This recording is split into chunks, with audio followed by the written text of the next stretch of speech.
14வது வசனத்தை, என் ஆவியை உங்களுக்குள் வைப்பேன், நீங்கள் உயிரடைவீர்கள். என் ஆவியை உங்களுக்குள் வைப்பேன், நீங்கள் உயிர் அடைவீர்கள். என் ஆவியை உங்களுக்குள் வைப்பேன், நீங்கள் உயிர் அடைவீர்கள். கண்களை மூடி அன்பு ஆண்டவருடைய முகத்தை நோக்கி பார்க்கலாம். அன்பின் ஆண்டவர் நம்மோடு கூட பேசும்படியார், அன்பின் ஆண்டவர் நம்மோடு கூட இடைபடும்படியார் அவருடைய முகத்தை நாம் நோக்கி பார்ப்போம். அன்பின் பரம தகப்பனே, உமக்கு நன்றி சொல்லுகிறோம். எங்கள் தேவன் எங்கள் நடுவில் பெரியவர், எங்கள் தேவன் எங்கள் நடுவில் மகிமையானவர், மகத்துவமானவர் என்றபடியினால் உமக்கு நன்றி சொல்லுகிறோம். அப்பாவினுடைய வல்லமை, அப்பாவுடைய கிருபை, அப்பாவினுடைய மகிமை எங்கள் மத்தியில் வெளிப்படுவதாக, உடைய வார்த்தை எங்கள் மத்தியில் கடந்து வருவதாக, உடைய வல்லமை உள்ள வார்த்தைகள், உடைய கிருபை நிறைந்த வார்த்தைகள் எங்கள் மத்தியில் வெளிப்படுவதாக என்று சொல்லி செபிக்கிறோம். உடைய வார்த்தைக்கு விரோதமான வல்லமைகள் எல்லாம் கட்டுண்டு போவதாக, உடைய மகிமை வெளிப்படுவதாக என்று சொல்லி செபிக்கிறோம். கர்த்தர் பெரியவைகளை செய்யும் இயேசுவின் மூலம் வேண்டிக் கொள்கிறோம் பிதாவே. வேதம் இப்படி சொல்லுகிறது. தேவாதி தேவன் நம்மை பார்த்து அவர் சொல்லுகிறார், என் ஆவியை உங்களுக்குள் வைப்பேன், நீங்கள் உயிர் அடைவீர்கள். நீங்கள் வேதத்தின் பகுதியை நீங்கள் எடுத்து படிக்கும் பொழுது ஆவியானவருடைய செயல்பாடை இந்த வேதம் 3 நிலைகளில் நமக்கு முன்னே கொண்டு வருகிறது. பழைய ஏற்பாட்டின் பக்கங்களை நீங்கள் எடுத்து படித்து பார்ப்பீர்கள் என்று சொன்னால், ஆவியானவர் பழைய ஏற்பாட்டிலே மாம்சமான யாவர் மேலும் அவர் ஊற்றப்படவில்லை. மாம்சமான யாவர் மேலும் அவர் ஊற்றப்பட்ட அனுபவம் பழைய ஏற்பாட்டின் நாட்களிலே இல்லை என கண்பானவர்களே. அது மட்டுமல்ல, ஆவியானவர் அவர்களோடு எப்பொழுதும் தங்கி இருக்கிற ஒரு அனுபவமும் பழைய ஏற்பாட்டில் இல்லாதிருந்ததை நீங்கள் காண முடியும். ஆண்டவர் யார் யாரை பயன்படுத்த விரும்புகிறாரோ, எதை அவர் செய்து முடிக்க விரும்புகிறாரோ, அப்பொழுது தேவனுடைய ஆவியானவர் அவர்கள் மேல் இறங்கி வருவார். அவர்கள் மேல் இறங்கி வந்து தேவன் அவர்களை பயன்படுத்துகிறதை தான் நாம் வேதத்திலே பார்க்கிறோம். ஆகையினால் தான் ஆதியாகமத்தின் பக்கத்தை நீங்கள் திருப்பி பாருங்கள். ஆதியாகமத்தின் பக்கம் 1வது அதிகாரத்தை பார்க்கும் பொழுது, ஆவியானவர் ஜலத்தின் மேல் அசைவாடி கொண்டிருந்தார். ஆவியானவர் ஜலத்தின் மேல் அசைவாடி கொண்டிருந்தார் என்று அங்கே சொல்லப்பட்டிருக்கிறதை நீங்கள் காண முடியும். இன்னமும் 1 சாமுவேலின் புத்தகம் 16ஆம் அதிகாரம் 13வது வசனத்தை வாசித்து பாருங்கள். அங்கே வேதம் என்ன சொல்லுகிறது? அது முதல் தேவனுடைய ஆவியானவர் தாவீதின் மேல் வந்து இறங்கி இருந்தார் என்று வேதம் சொல்லுகிறது, காண முடிகிறது. நியாயாதிபதிகளின் புத்தகத்திற்கு வேதத்தை திருப்பி பாருங்கள். அங்கே தேவன் தெரிந்து கொள்ளுகிற நியாயாதிபதிகளை பயன்படுத்தும் போதெல்லாம் ஆவியானவர் அவர்கள் மேல் வந்து இறங்குகிறதை வேதம் நமக்கு சுட்டி காட்டுகிறது. சிம்சோனின் வாழ்க்கையை படித்து பாருங்கள். கர்த்தருடைய ஆவியானவர் அவன் மேல் வந்து இறங்கினார் என்கிற வார்த்தை பல முறை கடந்து வருகிறதை காண முடியும். பழைய ஏற்பாட்டின் நாட்களிலே தேவனுடைய ஆவியானவர் தாம் தெரிந்து கொள்ளுகிற மக்களை, ராஜாக்களை அவர் அபிஷேகித்தார். தீர்க்கதரிசிகளை அவர் அபிஷேகித்தார். ஆசாரியர்களை அவர் அபிஷேகித்தார். எலிசாக்கு முன்பதாக ராஜாக்கள் நின்று கர்த்தருடைய வார்த்தைக்காக நிற்கும் பொழுது வேதம் சொல்லுகிறது, கர்த்தருடைய ஆவியானவர் அவன் மேல் வந்து இறங்கினார். எப்போதெல்லாம் ஆவியானவர் இறங்குகிறாரோ அப்போதெல்லாம் அவர்கள் பலம் உள்ளவர்களாய் மாறுகிறதை, அவர்களை கொண்டு அசாதாரணமானவைகளை தேவன் செய்கிறதையும் நீங்கள் வேதத்தின் பக்கத்தில் பழைய பாட்டில் பார்க்கலாம். ஆதியாகமம் தொடங்கி நீங்கள் யோவான் ஸ்நானகன் வரைக்கும் இந்த அனுபவத்தை நீங்கள் காண முடியும். யோவான் ஸ்நானகன் தொடங்கி இயேசு கிறிஸ்துவின் நாட்கள், அப்போஸ்தலரின் நாட்கள் வரைக்கும் நீங்கள் இன்னொரு அனுபவத்தை காண முடியும். மார்க் எழுதின சுவிசேஷம் 16ஆம் அதிகாரம் 20வது வசனத்தை நீங்கள் வாசித்து பாருங்கள். மார்க் 16:20. அவர்கள் புறப்பட்டு போய் எங்கும் பிரசங்கம் பண்ணினார்கள். கர்த்தர் அவர்கள் உடனே கூட இருந்து அவர்களால் நடந்த அடையாளங்களினாலே வசனத்தை உறுதிப்படுத்தினார் என்று வாசிக்கிறோம். என கண்பானவர்களே, அந்த நாட்களில் தேவன் ஆவியானவர் அவர்களோடு கூட இருந்தார், அவர்களோடு கூட இருந்தார்.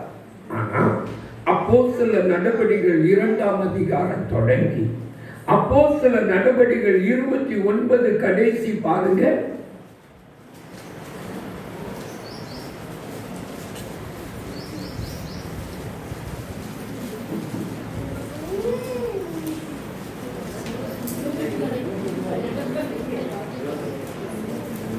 எடுத்துட்டீங்களா? எடுத்தாச்சா? அப்போஸ்தலர் 29 கடைசி.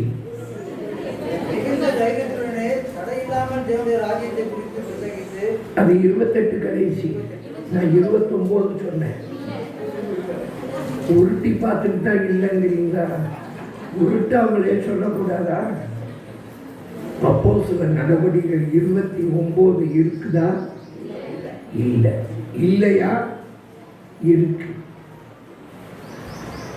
இருக்குதானே? இல்லை. இல்லையானா இருக்கு. எங்க இருக்கு பாருங்க. புதிய ஏற்பாட்டில் மத்தேயு, மார்க்கு, லூக்கா, யோவான்ல ஆமென் இருக்கும். அதுக்கு பிறகு அப்போஸ்தலர் நடவடிக்கைகளுக்கு பிறகு ஆரம்பிக்கிற ரோமர்ல இருந்து பாருங்க, வெளிப்படுத்தின விசேஷம் வரைக்கும் ஆமென் இருக்கும். யாக்கோபுலையும் 3 யோவான்லையும் ஆமென் இருக்காது. ஏன்னா அந்த பிரதி இன்னைக்கு வர முழுசா கிடைக்கல. ஆனா அப்போஸ்தலர் நடவடிக்கைகள் முழுவதுமா கிடைச்சும் அங்க என்ன இல்லை? ஆமென் இல்லை. ஏன்னா 28ஓட அது முடியல. 29 தொடருது, 29 தொடர்கிறது. அதனாலதான் ஆவியானவர் அங்க என்ன போடல? ஆமென் போடல. அப்ப 29 எங்க பார்க்கணும்னா இங்க தான் பார்க்கணும். இப்ப பக்கத்துல சொல்லுங்க, நீங்க தான் அப்போஸ்தலர் 29 சொல்லுங்க. சொல்லுங்க, காதுக்கே கேட்க மாட்டேங்குது. இப்ப பக்கத்துல சொல்லுங்க, நான் தான் அப்போஸ்தலர் 29. சில கேட்கலாம், நீங்க சொல்ல மாட்டேங்கிறீங்க. எல்லாரும் சொன்னா எவ்வளவு சத்தமா இருக்கும். இன்னும் ஒரு முறை சொல்லுங்க பார்ப்போம். நான் தான். இப்பதான் கொஞ்சம் திருப்தியா சத்தம் வந்திருக்கு. அப்ப அப்போஸ்தலர் 29 இருக்குதா? எங்க இருக்கு? சொல்லுங்க பார்ப்போம். இந்த நாள் வரைக்கும், இப்பொழுது வரைக்கும் ஆவியானவர் நமக்குள்ளே அவர் கடந்து வந்தார். இந்த அனுபவத்தை குறித்து தான் வேதத்துல எபேசியர்கள் நிருபத்துல அப்போஸ்தலனாகிய பவுல் எழுதும் பொழுது, அவர் எல்லார் மேலும், அவர் எல்லாரோடும், அவர் எல்லாருக்கு உள்ளும் என்பதாக அவர் எழுதுகிறதை வேதம் நமக்கு சொல்லுகிறது. என கண்பானவர்களே, எபேசியர் 4ஆம் அதிகாரம் 6வது வசனத்தை வாசிங்க. எல்லாருக்கும் ஒரே தேவனும் பிதாவும் உண்டு. அவர் எல்லார் மேலும், அவர் எல்லார் மேலும், எல்லாரோடும், எல்லாரோடும், உங்கள் எல்லாருக்குள்ளும் இருக்கிறவர், உங்கள் எல்லாருக்குள்ளும் இருக்கிறவர்.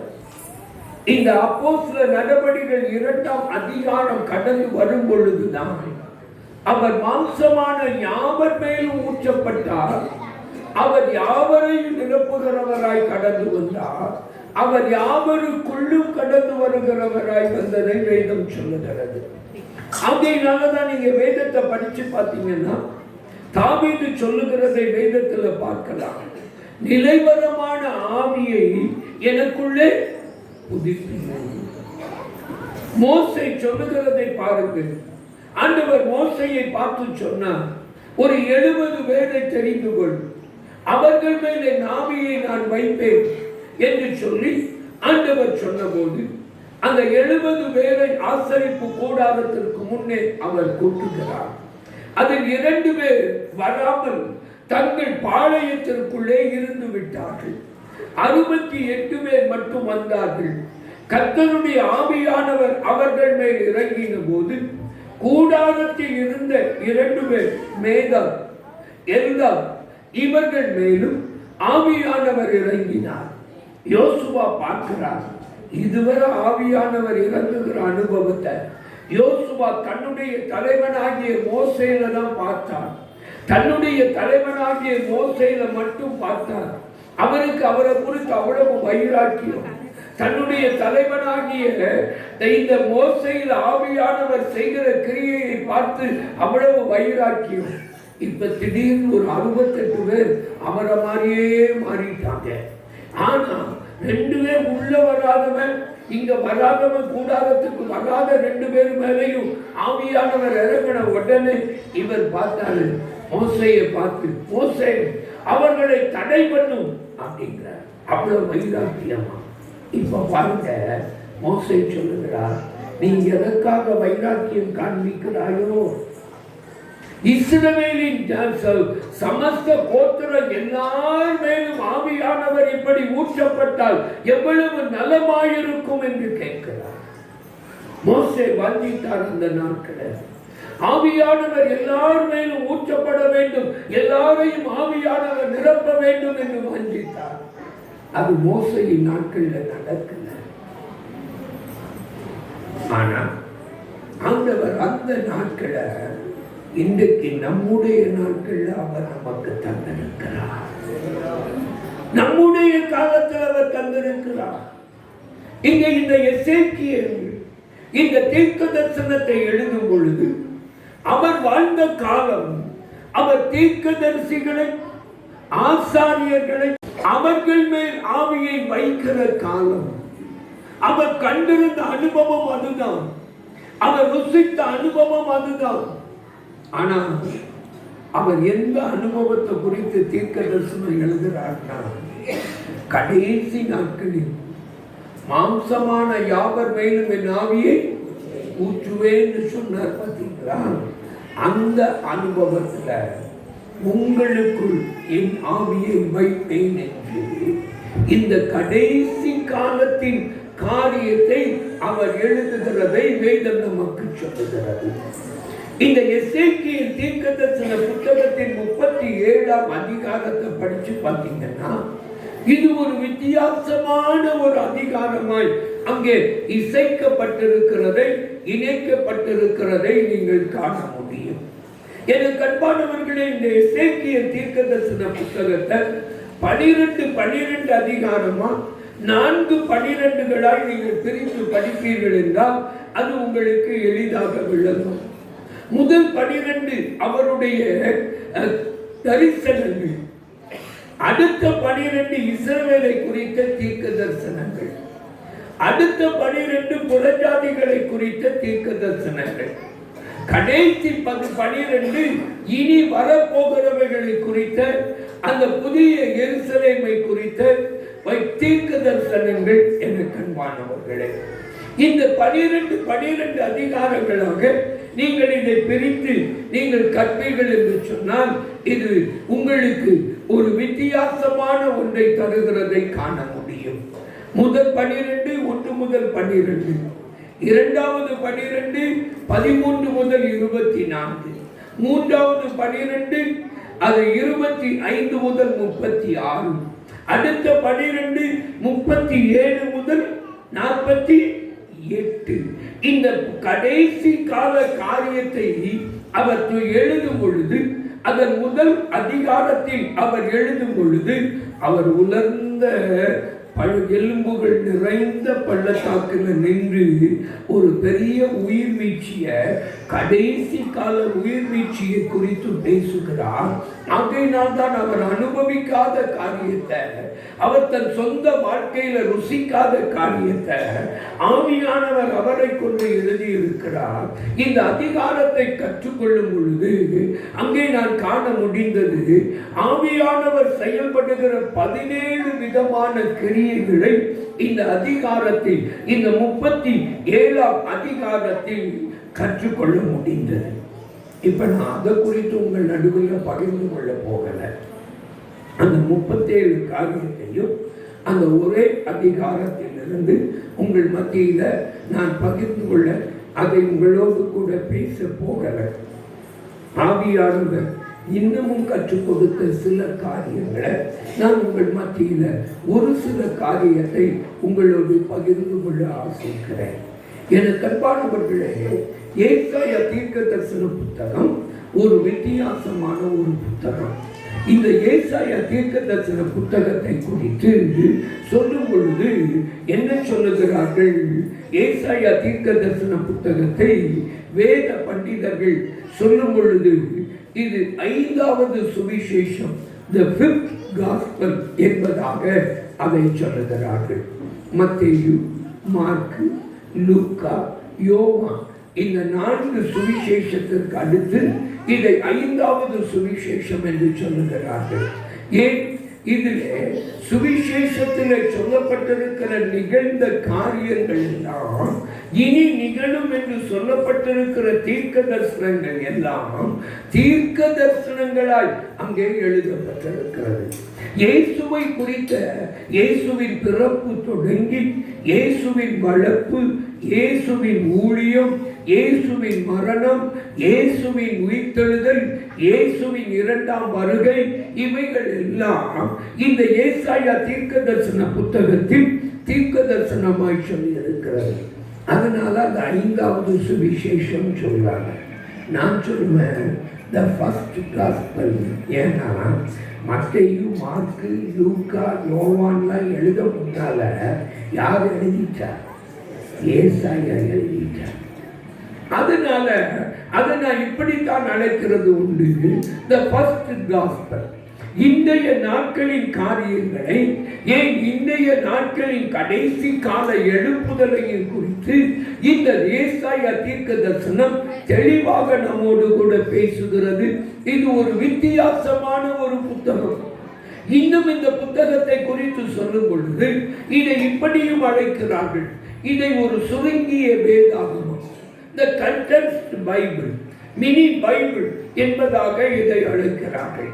ஏசாயா தீர்க்கதரிசன புத்தகத்துல 66 அதிகாரங்கள், வேதாகமத்துல 66 புத்தகங்கள், பழைய ஏற்பாட்டுல 39 புத்தகங்கள், புதிய ஏற்பாட்டுல 27 புத்தகங்கள். இதுல 1ஆம் அதிகாரம் தொடங்கி 39ஆம் அதிகாரம் வரைக்கும் நீங்க படிச்சீங்கன்னா அங்க தேவனை குறித்து வெளிப்படுத்தப்பட்டிருக்கிற வெளிப்பாடுகள் வித்தியாசமானது. இவங்க 40ஆம் அதிகாரம் தொடங்கி 66 வரை உள்ள 27 அதிகாரத்தை படிச்சீங்கன்னா அங்கே தேவனை குறித்து கொடுக்கப்பட்டிருக்கிற வெளிப்பாடுகள் வித்தியாசமானது. இப்படி இந்த 2 வித்தியாசங்களை நீங்கள் காண முடியும். புதிய ஏற்பாட்டுக்கும் பழைய ஏற்பாட்டுக்கும் இது ஒரு பெரிய ஒரு பாலமாக, ஒரு இணைப்பாக இருக்கிறத நீங்க என்ன செய்ய முடியும்னா இந்த ஏசாயா தீர்க்கதரிசன புத்தகத்துல காண முடியும். வேத பண்டிதர்கள், வேதத்தை ஆராய்கிற வேத பண்டிதர்கள் இது 2க்கும் பெரிய வித்தியாசம் இருக்கிறதுனால இந்த 40லிருந்து 66 வரை உள்ள 27 அதிகாரங்களுக்கும் 1லிருந்து 39 வரை இருக்கிற 39 அதிகாரங்களுக்கும் ஒரு வித்தியாசம் இருக்கிறதுனால முதல் 39 அதிகாரங்களை எழுதின ஏசாயா வேற, பிந்தின 27 அதிகாரங்களை எழுதின ஏசாயா வேற அப்படின்னு விளக்கம் கொடுக்கிறார்கள். ஆனா எனக்கு ஒண்ணு நல்லா தெரியும், உங்களுக்கும் அது நல்லா தெரியும். ஒரே மனிதனை கொண்டு ஆண்டவர் எந்த விதத்திலும் செயலாற்ற முடியும். அவர் விரும்புகிறத எந்த விதத்திலும் எழுதி தர முடியும்.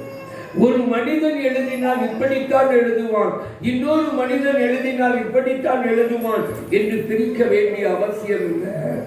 அவர் தம்முடைய இருதயத்தின் சித்தத்தை, தம்முடைய இருதயத்தின் சிந்தைய அவர் தம்முடைய பிள்ளைகளை கொண்டு தம்முடைய விருப்பத்தின்படி எழுதி தர முடியும். ஒரே ஏசாயாவை வச்சு இந்த இரண்டையும் செய்ய அவரால் முடியும். ஒரு அல்லேலூயா சொல்லுங்க.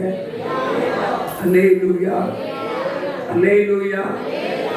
ஏன்னா ஏசாயாவை எழுதினது ஏசாயா இல்ல, யாரு? ஆவியானவர். ஆவியானவர். இந்த ஏசாயா தீர்க்கதரிசன புத்தகம் ஒரு சுருங்கிய வேதாகமமாகவும் வேத பண்டிதர்களால் இது போற்றப்படுகிறது என கண்பானவர்களே. வேதத்தினுடைய மொத்த காரியங்களும் அப்படியே சுவிசேஷத்தின் காரியங்கள் மட்டுமல்ல, முழு வேதத்தின் மொத்த தேவ திட்டங்களும் இந்த ஏசாயா தீர்க்கதரிசன புத்தகத்துல அப்படியே பிசைந்து பிணைந்து உள்ளே வைக்கப்பட்டிருக்கிறத நீங்கள் காண முடியும், கற்றுக்கொள்ளும் பொழுது. இந்த ஏசாயா தீர்க்கதரிசன புத்தகம் அத்தனை மேன்மை உள்ளது. இந்த ஏசாயா தீர்க்கதரிசன புத்தகத்துல ஆவியானவரை கொண்டு தேவன் செய்கிற செய்கைகளை வேதத்துல ஒரு நாள் ஆண்டவர் எனக்கு காட்டிக் கொண்டு வந்தார். அவர் விஷயம் ஆரம்பம் தொடங்கி ஆண்டவர் காட்டிக் கொண்டு வந்தார். அது எல்லாத்தையும் உங்க மத்தியில இப்ப பகிர்ந்து கொள்ளல. முடிந்த அளவு ஒரு 3 காரியத்தை உங்க மத்தியில பகிர்ந்து கொள்வேன், நேரம் அனுமதிக்கிறதின்படி. நேரம் தாண்டிட்டுனா 1 or 2 நிறுத்திடுவேன். நேரத்துல கரெக்டா இருப்பேன். அதனால நீங்க இவர் 3 குறிப்புக்கு இவர் பாட்டுக்கு 3 மணி வரை பேசி நம்ம பசியை கிண்டி வரான்னு என்ன செய்திடாதீங்க, பயந்துடாதீங்க. என வேதத்துல ஆவியானவரை குறித்து சொல்லப்பட்டிருக்கிற சில காரியத்தை ஏசாயாவை கொண்டு சொல்லி இருக்கிறத உங்கள் மத்தியிலே கொண்டு வர ஆசிக்கிறேன். வேதத்தின் பகுதிக்கு திரும்பலாம். ஏசாயா தீர்க்கதரிசன புத்தகம் 4ஆம் அதிகாரத்திற்கு நம்முடைய வேதத்தை திருப்பி 3-4 வசனங்களை வாசித்து பாருங்கள். அப்பொழுது ஆண்டவர் சீயோன் குமாரத்திகளின் அடுக்கை கழுவி நியாயத்தின் ஆவியினாலும் சுட்டரிப்பின் ஆவியினாலும் எருசலேமின் இரத்த பழிகளை அதன் நடுவில் நின்று நீக்கிவிடும் பொழுது சீயோனில் மீதியாயிருந்து எருசலேமில் தரித்திருந்து ஜீவனுக்கென்று பெயர் எழுதப்பட்டவன் எவனும் பரிசுத்தன் என்று சொல்லப்படுவான். அப்பொழுது ஆண்டவர் சீயோன் குமாரத்திகளின் அடுக்கை கழுவி நியாயத்தின் ஆவியினாலும் சுட்டரிப்பின் ஆவியினாலும் அதன் இரத்த பழிகளை அதன் நடுவில் நின்று நீக்கி விடும் பொழுது சீயோனில் மீதியாயிருந்து எருசலேமில் தனித்திருந்து ஜீவனுக்கென்று பெயர் எழுதப்பட்டவன் எவனும் பரிசுத்தன் என்று சொல்லப்படுவான். எனக்கு அன்பானவர்களே, இங்கே ஆவியானவர் செய்கிற முதல் காரியத்தை வேதம் நமக்கு சொல்லுகிறது. அவர் நம்மை பரிசுத்தராய் மாற்றுகிறார். நம்மில எப்படிப்பட்ட பரிசுத்தம் வேண்டுமா? வேதம் சொல்லுகிறது. மல்கியா தீர்க்கதரிசன புத்தகம் 2ஆம் அதிகாரம் 11ஆம் வசனத்தை வாசித்து பாருங்கள். அங்கே வேதம் சொல்லுகிறது, கர்த்தர் சிநேகிக்கிற பரிசுத்தம். நான் அளவிடுகிற பரிசுத்தத்தை தேவன் உங்களிலும் என்னிலும் உருவாக்க அவர் விரும்பவில்லை. அவர் விரும்புகிற பரிசுத்தம் கர்த்தர் சிநேகிக்கிற பரிசுத்தம். நம்ம சில நேரம் பரிசுத்தத்துக்கு அளவுகோல் வச்சிருப்போம். யார தெரியுமா? நம்ம பக்கத்து வீட்டுக்காரங்களை. அவங்களை காட்டிலும் நான் ஓகேன்னா சில நேரம் கணவன் மனைவியை வச்சிருப்பாங்க. என் மனைவியை காட்டியும் நான் எத்தனையோ மடங்கு பெற்ற பாஸ்டர், அவன் உங்களுக்கு முன்னால்தான் எப்பவும் தோத்துறப்பா. அவன் வீட்டுல பண்றத பார்த்தா எனக்கு ஆத்திரமா வரும் பாஸ்டர். இது உங்களுக்கு தெரியாது, எனக்கு தான் தெரியும். யார் அளவுகளை வச்சிருப்பாங்க? மனைவி. சில மனைவி மாதிரி யார வச்சிருப்பாங்கன்னா வீட்டுக்காரர். மன்னிச்சுக்கங்க, சில மனைவி மாறுங்க, பல மனைவி மாறி யார வச்சிருப்பாங்க? வீட்டுக்காரர். பாஸ்டர், இவரை மட்டும் நம்பாதீங்க, இவரை குறித்து உங்களுக்கு முழுசும் தெரியாது. யாருக்குத்தான் தெரியும்? எனக்குத்தான் தெரியும். நான் எதுக்கு இவர்கிட்ட இப்படி இருக்கேன்னா, அவர் இப்படி வரணுங்கிறது தான். அவர் உங்க முன்னால இருக்கிறது வேற. விளங்கி இருக்கா? விளங்கி போச்சா? இன்னைக்கு அளவுகோல் மற்ற மனிதர்களை வைத்து அளக்கிறோம். இது நம்ம சிநேகிக்கிற பரிசுத்தம், நாம் அளவிடுகிற பரிசுத்தம். இது தேவன் நம்ம இடத்தில் சொல்ல எதிர்பார்க்கிறது அல்ல. அவர் சிநேகிக்கிற ஒரு பரிசுத்தம் இருக்கு. அதோடு அவர் விடலங்க. வெளிப்படுத்தின விசேஷம் 22ஆம் அதிகாரம் 11வது வசனத்தை பாருங்க. 12வது வசனம் நமக்கு தெரியும். என்னது? இதோ சீக்கிரமாய் வருகிறது. மனப்பாடம் பண்ணி வச்சிருப்போம். ஆனா 11 மனப்பாடம் பண்ணி இருக்கிறோமா? வாசிங்க. அநியாயம் செய்கிறவன் இன்னும் அநியாயம் செய்யட்டும். நல்ல லைசன்ஸ் கொடுத்திருக்காரு. நம்ம எப்படியும் வாழலாம் சொல்லிட்டாரு. ஒரு வாலிபன் வந்தான். பிரதர், நீங்க பிரசங்கம் பண்ணினீங்க, அக்கிரமக்காரனுடைய மயிருள்ள உச்சந்தலைய உடைப்பார்னு வேதம் சொல்லுதுன்னு பிரசங்கம் பண்ணீங்க. நல்ல வேலை பிரதர், நான் தப்பிக்கிட்டேன். என்ன விஷயம்னு பாருங்க.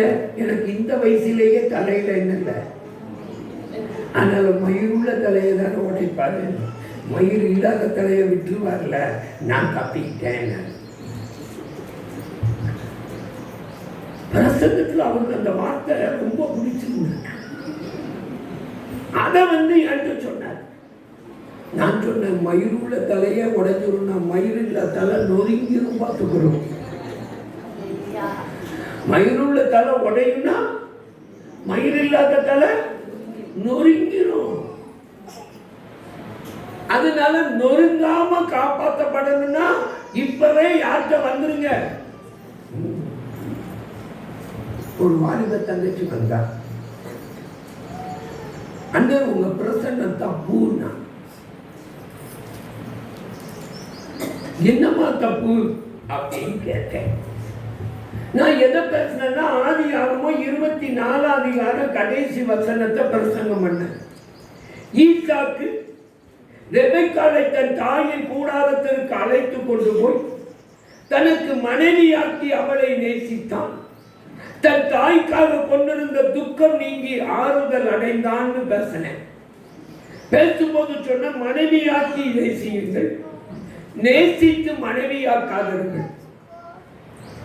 கணவனாக்கி நேசியுங்கள், நேசித்து கணவனாக்காதிருங்கள். வாராவினை வந்துவிடும், இருக்கிற துன்பங்கள் எல்லாம் பெருகிவிடும், ஆறுதல் வராதுன்னு பேசுறேன். அது என் பிரசங்கத்துல ஒரு குறிப்பு. இந்த தங்கச்சி வந்தா, அண்ணன் உங்க பிரசங்கம் தப்புன்னு அப்படின்னு. எப்படிமா தப்புன்னு? அவன் பைபிள்ல இருந்து ஒரு வசனம் எடுத்துட்டு வந்தா. நானும் பாருங்க இந்த வசனத்தை மனப்பாடம் பண்ணணும்னு பார்க்க அது மனப்பாடமே ஆக மாட்டேங்குது. எத்தனையோ வசனத்தை மனப்பாடம் பண்ணிட்டா, நான் அவ சொன்ன வசனம் மனப்பாடமே ஆக மாட்டேங்குது. பைபிள் திருப்பி வாசித்தாதான் முடியுது. அவன் எந்த வசனத்தை எடுத்தான்னா, 1 கொரிந்தியர் 7:39 மனைவியானவள் வாசிங்க. மனைவியானவள் தன் புருஷன் உயிரோடு இருக்கும் காலம் அளவும் பிரமாணத்தினால் கட்டப்பட்டிருக்கிறாள். தன் புருஷன் மரித்த பின்பு தனக்கு இஷ்டமானவனாயும் கர்த்தருக்கு உட்பட்டவனுமாயும் இருக்கிற எவனையாகிலும், என்னதுங்க, எவனையாகிலும் விவாகம் பண்ணிக்கொள்ள விடுதலையாய் இருக்கிறார். விவாகம் பண்ணிக்கொள்ள விடுதலையாய் இருக்கிறார். இதை கொண்டு வந்து உங்க பிரச்சனை தப்புன்னு என்ன பாருங்க. தனக்கு இஷ்டமான எவனையா, கர்த்தருக்கு உட்பட்ட எவனையாகிலும் என்ன பண்ணலாம் அப்படின்னு எழுதியிருக்குன்னு அப்படின்னா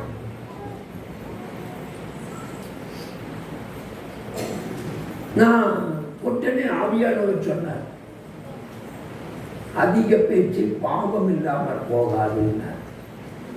உங்களுக்கு விளக்கெல்லாம் கொடுக்காத பாவம் ஆயிடும். நானும் அப்ப வாலிபன், இவன் எனக்கு இந்த வசனத்தை தூக்கிட்டு வரும்போது பாவம் வந்துடும் அப்படின்னா உடனே அவளை பார்த்து ஒரு கேள்வி கேட்டேன், உனக்கு கல்யாணம் ஆயிட்டாமான்னு.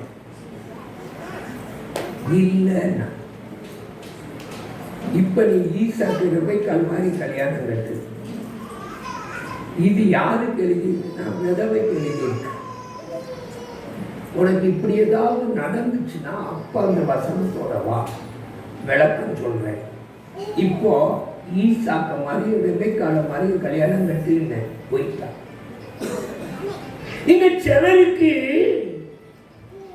வேத வசனம் எப்படிலாம் யூஸ் ஆகுது பாத்தீங்களா? கொஞ்சம் யோசித்து பாருங்க, எப்படிலாம் யூஸ் ஆகுது வேத வசனம் நம்ம வாழ்க்கையில. இங்க வேதம் சொல்லுது, அநியாயம் செய்கிறவன் அசுத்தமாய் இருக்கிறவன் இன்னும் அசுத்தமாய் இருக்கட்டும், நீதியுள்ளவன் இன்னும் நீதி செய்யட்டும், பரிசுத்தம் உள்ளவன் இன்னும்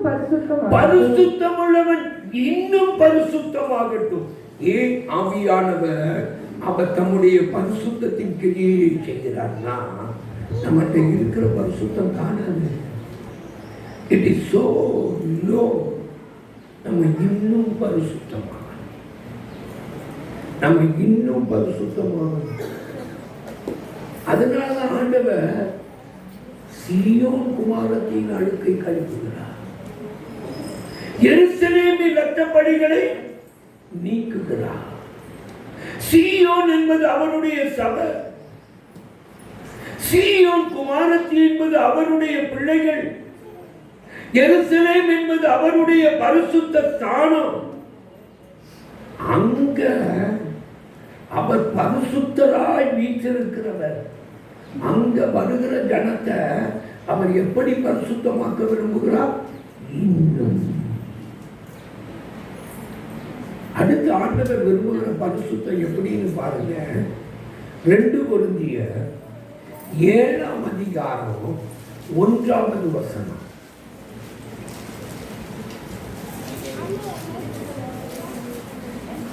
இப்படிப்பட்ட வாக்குத்தத்தங்கள் நமக்கு உண்டாயிருக்கிறபடியினால் பிரியமானவர்களே, உங்கள் மாம்சத்திலும் ஆவியிலும் உண்டான அசூசிகள் நீங்க உங்களை சுத்திகரித்துக் கொண்டு பரிசுத்தமாகுதலை தெய்வ பயத்தோட.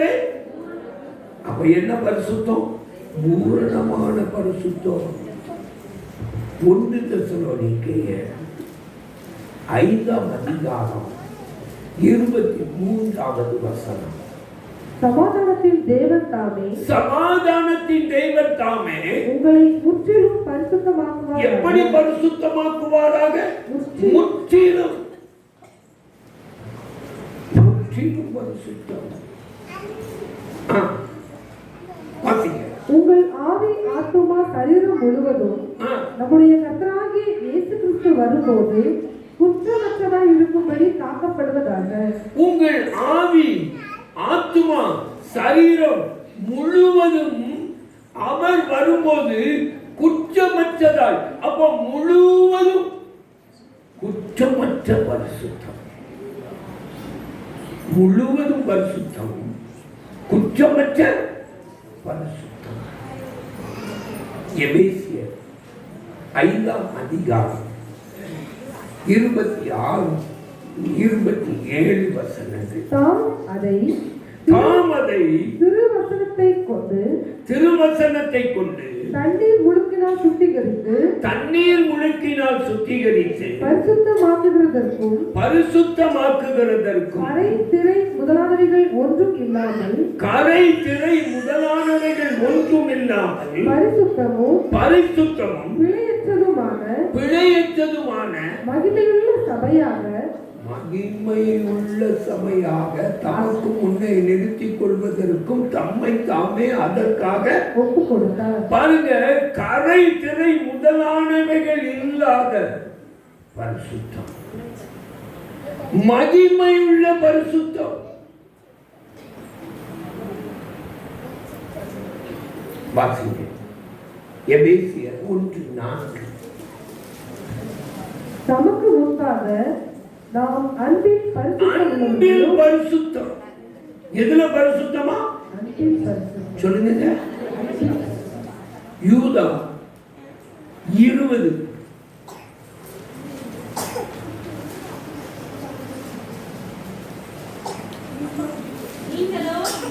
நீங்களோ பிரியமானவர்களே, உங்கள் மகா பரிசுத்தமான விசுவாசத்தின் மேல் உங்களை உறுதிப்படுத்திக் கொண்டு.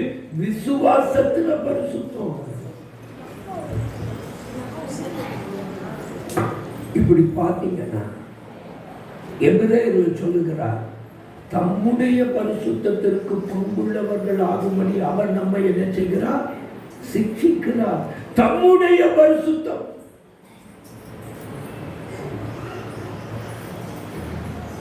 ஆண்டவர் எதற்கு தம்முடைய ஆவியானவர் அனுப்புகிறார்னா, அவர் விரும்புகிற இந்த பரிசுத்தம் சீயோன் குமாரத்தி ஆகிய நமக்குள்ள வரணும். ஒரு குறிப்பிட்ட ஒரு சபையில ஆவியானவரை குறித்து பிரசங்கிக்கிறதற்காக அழைக்கப்பட்டிருந்தார். அந்த போதகர் அவருடைய எல்லா சபைக்கும் ஒவ்வொரு நாள் கூட்டத்தை ஒழுங்கு பண்ணினார்கள்.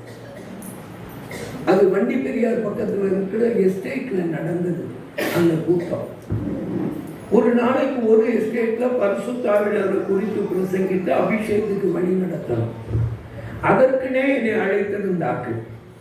அந்த கூட்டங்களுக்கு அதற்கென்றே அழைத்திருந்தார்கள். அந்த நாட்களில் சிஎஸ்ஐ சபைகள்ல ஆவியானவரை குறித்து பேசுனதுன்னா கடினமான ஒன்று, உடனே எதிர்ப்பு வந்துடும்.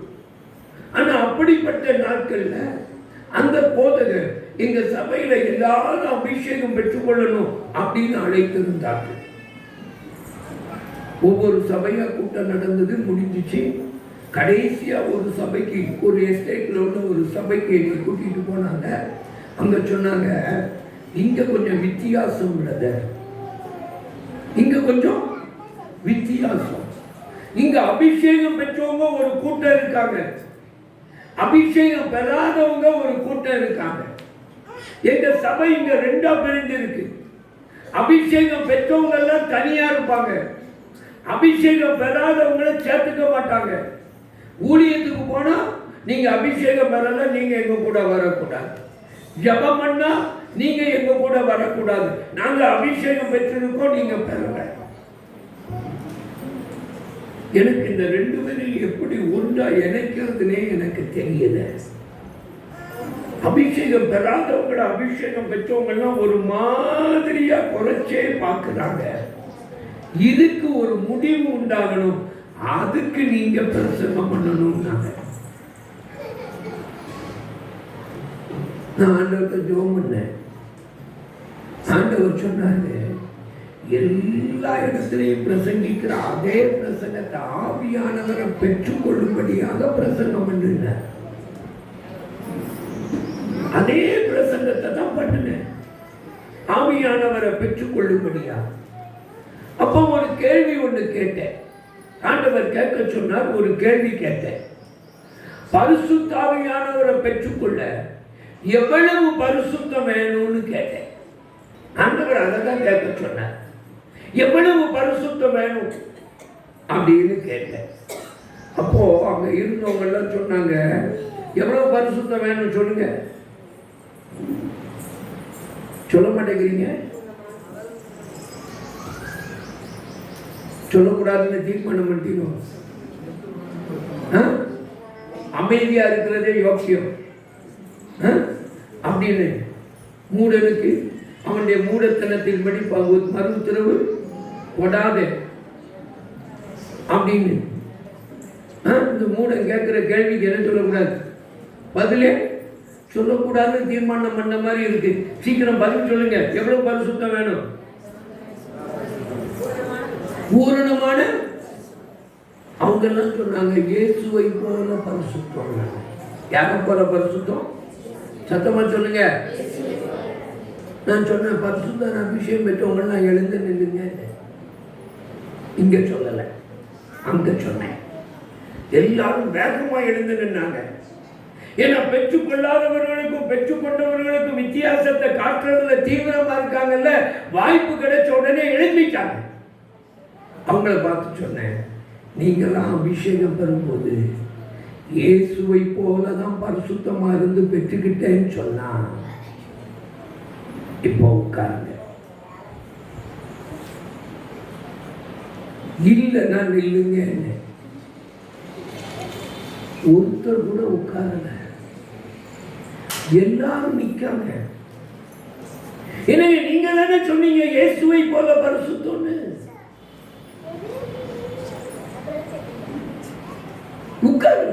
அப்ப சொன்ன, இயேசுவை போல பரிசுத்தத்தை பெற்றவர்கள் அவர் அபிஷேகிக்கல. இயேசுவை போல பரிசுத்தம் ஆகணும்னு வாஞ்சிக்கிறவர்கள் அவர் அபிஷேகிக்கிறார். மற்றவங்களை பார்த்து சொன்னேன், நீங்க இயேசுவை போல பரிசுத்தமா மாறணும்னு ஆசைப்படுங்க, வாஞ்சிங்க, தாகம் கொள்ளுங்க, உங்களை அவர் அபிஷேகிப்பார். அன்னைக்கு நிறைய பேர் அபிஷேகம் பெற்றாங்க. இவங்களுக்குள்ள உள்ள பிரிவினை மாறிச்சு. ஒரு நல்ல சொல்லுங்க. ஒரு லென்த் நாட்கள்ல பெரிய வியாழன்ல இருந்து ஈஸ்டர் வர என்னை பிரசங்கிக்கிறதுக்கு ஒரு எல்லிஎஃப் சர்ச்சில் கூப்பிட்டுட்டாங்க. எப்படின்னா இந்த எல்லிஎஃப் சர்ச்சில் நம்மளை பிரசங்கம் பண்ண கூப்பிட்டாங்க அப்படின்னு சொல்லி எனக்கே ஆச்சரியம். ஆனால் பிரசங்கிக்க போனேன். ஒவ்வொரு நாளும் வியாழக்கிழமை வெள்ளிக்கிழமை பகல்ல இரவு எல்லாம் தொடர்ந்து கூட்டம். சனிக்கிழமை கூட்டம். சனிக்கிழமை கூட்டத்தில் பரிசுத்தாவின் அபிஷேகம், ஆவியானவரின் ஞானஸ்நானம், அபிஷேகத்தை குறித்து பிரசங்கம் பண்ணேன். எல்லாரும் நல்லா கேட்டுட்டு அந்த சபையில் உள்ள மூப்பர்கள் சகோதரர்கள் எல்லாரும் என்கிட்ட வந்து பேசினாங்க.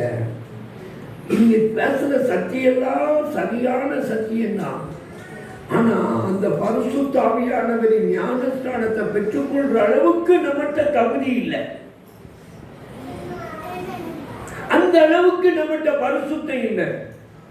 ஆகையினால அது நமக்கு கிடையாது அப்படின்னு அவங்க உபதேசத்தை சொல்ல ஆரம்பிச்சாங்க. மெதுவாங்கிட்ட கேட்டுட்டு அப்போ பாதி அப்போஸ்தலர்களும் நம்மை போல மனிதர் தானே, அவர்களுக்கு அவர் கொடுத்தார்ல இப்படிங்கிற காரியங்களை அவர்களோடு கூட பேசி அவர்கள் வசனத்துக்கு செவி கொடுக்கிறவங்களா மாறினாங்க. அன்னைக்கு இரவு கூட்டத்திலையும் மறுநாள் கூட்டத்திலையும் அந்த எல்லிஎஃப் சபை ஒரு பெந்தேகோஸ்தே சபை மாதிரி மாறிடுச்சு. இன்னைக்கு உங்களுக்குள்ள ஆவியானவர்கள் குறித்து வித்தியாசமான கருத்துக்கள் இருந்தா தயவு செய்து மாற்றிக்கொள்ளுங்க. சில சொல்றாங்க ரட்சிக்கப்படும் பொழுதே ஆவியானவர் உள்ள வந்துட்டாரு. வேதத்தில் அதுக்கு ஒரு வசனத்தை சொல்றாங்க. எபேசியர்ல இருந்து நீங்க 13வது வசனம் எபேசியர் 1 நீங்களும் உங்கள் ரட்சிப்பின் சுவிசேஷமாகிய சத்திய வசனத்தை கேட்டு விசுவாசிகள் ஆனபோது வாக்குத்தத்தம் பண்ணப்பட்ட பரிசுத்த ஆவியினால் முத்திரை போடப்பட்டீர்கள். இந்த வசனத்தை சொல்லி ரட்சிக்கப்படும் பொழுதே ஆவியானவர் முத்திரை போட்டுறாரு, அப்பவே நிரப்பிடுறாரு அப்படிங்கிறாங்க. ஆமா, என் கூட இந்த எபேசு சபையினுடைய சந்திப்பை அப்போஸ்தலர் நடவடிக்கைகளின் புத்தகத்துக்கு திருப்புங்க. 19வது அதிகாரத்துக்கு வாங்க. 19வது அதிகாரம் 2வது வசனத்துல ஒரு கேள்வி வருகிறது. அப்ப பவுல் அவர்களை பார்த்து கேட்கிறான், எபேசுல இருக்கிற விசுவாசிகளை பார்த்து ஒரு கேள்வி கேட்கிறான். எபேசுல விசுவாசிகள் ஆனபோது பரிசுத்த ஆவியை பெற்றீர்களா? அதுக்கு அவங்க சொல்றாங்க, அவர்கள் பரிசுத்த ஆவி உண்டென்பதை நாங்கள். இப்போ அவர் அப்படி என்றால் எந்த ஞானஸ்நானம் பெற்றீர்கள்? யோவான் கொடுத்த ஞானஸ்நானம் பெற்றோம். இவருடைய 3வது மிஷனரி பயணத்தில் எபேசுவை சந்திக்கிறார். 3வது மிஷனரி பிரயாணத்தில் சந்திக்கிறார். நீங்க வேதத்தை எடுத்து படிச்சு பார்த்தீங்கன்னா, எனக்கு அன்பானவர்களே, அவருடைய 3வது மிஷனரி பிரயாணம்னா கிபி 60களில் அவர் சந்திக்கிறார்.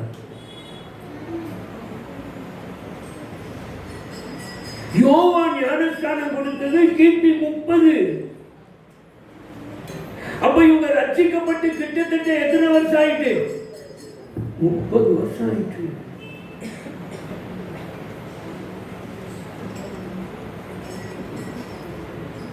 ஆனா எதை பெற்றுக்கொள்ளல? இப்போ பரிசுத்த ஆவியை குறித்து போதித்து அவர்களுக்கு ஞானஸ்நானம் கொடுத்து அவர்களுக்காக ஜெபம் பண்ணும் போது அவர்கள் என்ன பெற்றுக் கொள்ளுகிறார்கள்? பரிசுத்த ஆவியை பெற்றுக் கொள்ளுகிறார்கள். 6வது வசனத்துல பார்க்கிறோம். அப்ப பாருங்க, அவங்க விசுவாசிகள் ஆனதற்கும் பரிசுத்த ஆவியின் அபிஷேகம் பெற்றதற்கும் இடைவெளி எவ்வளவு இருக்கு? ஆனா அவர் எழுதும்போது, அந்த சபைக்கு எழுதும்போது தான் எழுதுகிறார், நீங்கள் சர்ச்சிப்பின் சுவிசேஷத்தின் வசனத்தை கேட்டு விசுவாசிகளான போது முத்திரையாக பெற்ற பரிசுத்த. இந்த இடைவெளிய புரிந்து கொள்ளுங்கள். அந்த வசனத்தில் இருக்கிற இந்த கால இடைவெளியை புரிந்து கொள்ளாமல் போகிறோம். அப்போஸ்தலர் 9ஆம் அதிகாரத்தை பாருங்க. தமஸ்குவினுடைய நேர் தெருவில் சந்திக்கப்படுகிறார் யார்? பவுல். அவர் எப்ப அபிஷேகம் பெறுகிறார்? 3 நாள் உபவாசம் பண்ணி கண் தெரியாம ஜெபம் பண்ணி இருக்கிறாரு. அனனியா 3வது நாள் போறாரு. போய் சகோதரனாகிய சவுலே அவர் தலையில கை வைத்து ஜெபிக்கும் போது கண்களில் உள்ள செடிகள் கீழே விழுந்து பார்வை அடைந்தது மட்டுமல்ல, எதை பெற்றுக் கொள்ளுகிறார்? அப்ப அவர் ரட்சிக்கப்பட்டதற்கு, அவர் பரிசுத்த ஆவி பெற்றதற்கு என்ன இருக்கிறது? இடைவெளி இருக்கிறது. அப்போஸ்தலர் 8ஆம் அதிகாரத்தை பாருங்க.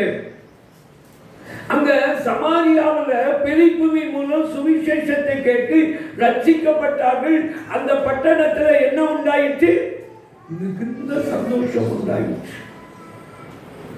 இப்போ 2 சீஷர்கள் எருசலேம்ல இருந்து வந்து வராங்க. அவங்களெல்லாம் பார்க்குறாங்க. அவங்க எல்லாம் மனம் திரும்பி ஞானஸ்நானம் பெற்றிருக்கிறார்களே ஒழிய என்ன பெற்றுக்கொள்ளல? பரிசுத்த ஆவியை பெற்றுக்கொள்ளல. இப்ப அவர்கள் பரிசுத்த ஆவியை பெற்றுக்கொள்ள தலையில கை வைத்து ஜெபித்த போது அவர்கள் பரிசுத்த ஆவியை பெறுகிறார்கள். அப்ப இவர்கள் ரட்சிக்கப்பட்டதற்கும் பரிசுத்த ஆவி பெற்றதற்கு என்ன இருக்கு? There is a in between days. There is a gap. இடைவெளி இருக்கிறது. இந்த இடைவெளியை மறைக்கிறதுக்கு இந்த வசனத்தை தப்பா என்ன செய்யக்கூடாது? பயன்படுத்த கூடாது. இதை தவறாய் பயன்படுத்த கூடாது. தெளிவா புரிஞ்சுக்கிறேன். தெளிவா அறிந்து கொள்ளுங்கள். இதைத்தான் அந்த சபைக்கு விளக்கி கொடுத்து அப்படியே ஏற்றுக்கொண்டார்கள் இந்த எளிய சபையார். எனக்கு அன்பானவர்களே, ஆவியானவர் இன்னைக்கு நம்மை நிரப்பாமல் போதுமானவராக இருக்கிறார். ஆவியானவர் அவர் வரும்பொழுது அவர் என்ன செய்கிறார்? நமக்குள்ளே பரிசுத்தத்தை அனுப்புகிறார். அவர் எப்படி வருகிறார்? நியாயத்தின் ஆவியாயும் சுட்டரிப்பின் ஆவியாயும் வருகிறார். அவர் நியாயத்தின் ஆவியாயும் சுட்டரிப்பின் ஆவியாயும். சில நேரங்களில் சில விசுவாசிகளுக்குள்ள, சில ரட்சிக்கப்பட்ட தெய்வ ஜனத்துக்குள்ள, மனம் திரும்பினவர்களுக்குள்ள சில காரியங்களை விட முடியாமல் இருக்கும். சில பழக்க வழக்கங்கள், சில பாவங்கள் விட முடியாமல் உள்ள இருக்கும். சில மாம்சத்தின் கிரியைகள். நமக்கு மாம்சத்தின் கிரியைன்னா எதுதான் தெரியும்னா, கலாத்தியர்கள் நிருபத்தில் இருக்கு பாருங்க. என்னது? விபச்சாரம், வேசித்தனம், அசுத்தம், காம விகாரம், விக்கிரக ஆராதனை, பில்லி சூனியம். இதுவரை மனப்பாடமா தெரியும். ஆனா அதுக்கு பிறகு இருக்கு பாருங்க. என்னது? அது எப்படி இருக்கு? பன்மையில் இருக்கு. இதுவரை உள்ளது ஒருமையில் இருக்கு. இதுக்கு பிறகு உள்ளது எப்படி இருக்கு? பகைகள். அடுத்து விரோதங்கள், வைராக்கியங்கள், கோபங்கள், சண்டைகள், பிரிவினைகள், மார்க்க பேதங்கள், பொறாமைகள்,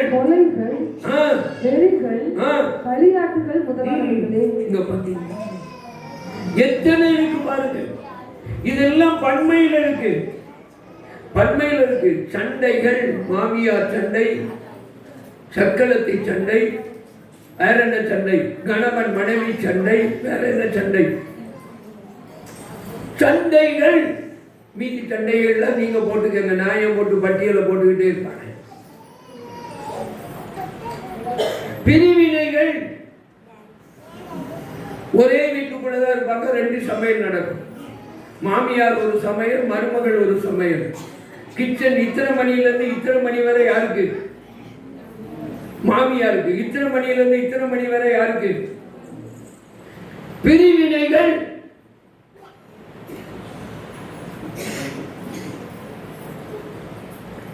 இதெல்லாம் மாற்றுகிறவர் ஆவியானவர். ஒரு அல்லேலூயா சொல்லுங்க. அல்லேலூயா, அல்லேலூயா. ஒரு கல்யாணம் கட்டி ஒரு மருமக வந்தார். மருமகளை சமைக்க சொன்னாங்க. கிச்சனை மருமக கையில் கொடுத்துருவாங்க. மருமக சமைச்சு வச்சா. கல்யாணம் கட்டி வந்தா அன்னைக்கு எப்படி சமைச்சு வச்சா தெரியுமா? தனக்கும் புருஷனுக்கும் காப்பி போட்டா. யாருக்கு? தனக்கும் புருஷனுக்கும்.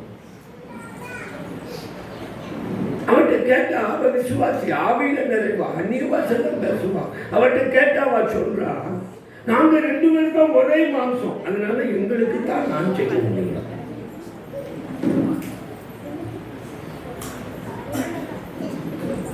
கொஞ்சம் யோசித்து பாருங்க. ஒரு கல்யாண வீட்டில் பேசிட்டு வந்தேன். என்னைய பெண் வீட்டார் கூட்டிகிட்டு வந்தாங்க. அவங்க வாகனத்தில் பெண் வீட்டார் தான் என்னைய கூட்டிகிட்டு போனது. கூட்டிகிட்டு வந்தாங்க. பெண் வீட்டார் என்னைய பார்த்து சொன்னாங்க, அந்த பெண்ணுடைய அக்கா, பிரதர், நம்ம ஆண்டவர் எவ்வளவு நல்லவர் தெரியுமா? என் தங்கச்சி ஜெபத்தை அப்படியே கேட்டிருக்காருங்க. என்னங்க உங்க தங்கச்சி ஜெபம் பண்ணுவான்னு கேட்டேன். நான் மாமியார் இல்லாத வீட்டுக்கு தான் மருமகளா போவேன்னு சொல்லுவாங்க. அப்படியே ஆண்டவர் ஜெபத்தை கேட்டு மாமியார் இல்லாத வீட்டுக்கு என்ன அனுப்பிட்டாரு?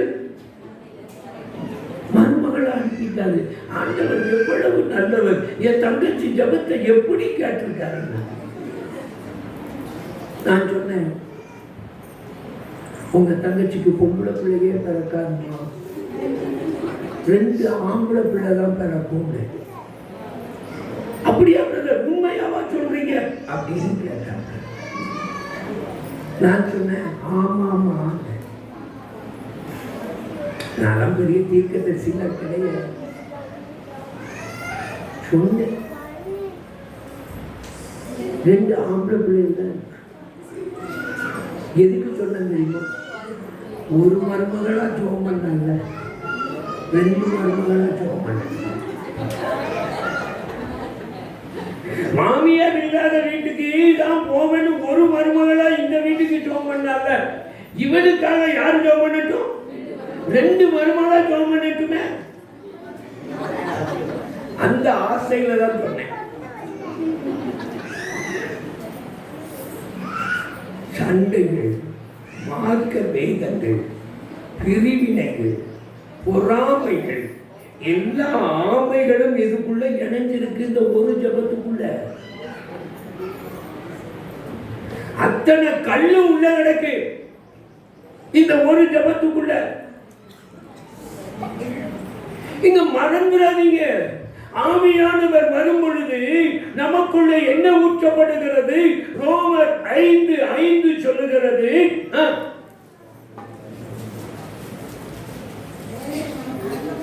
நமக்கு அருளப்பட்ட பரிசுத்த ஆவியினாலே தேவ அன்பு நம்முடைய இருதயங்களில்.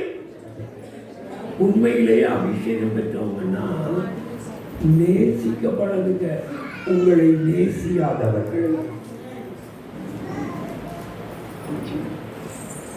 எனக்கும் என் வீட்டுக்காருக்கு தான் காப்பி போடுவேன்னு சொல்லாதீங்க.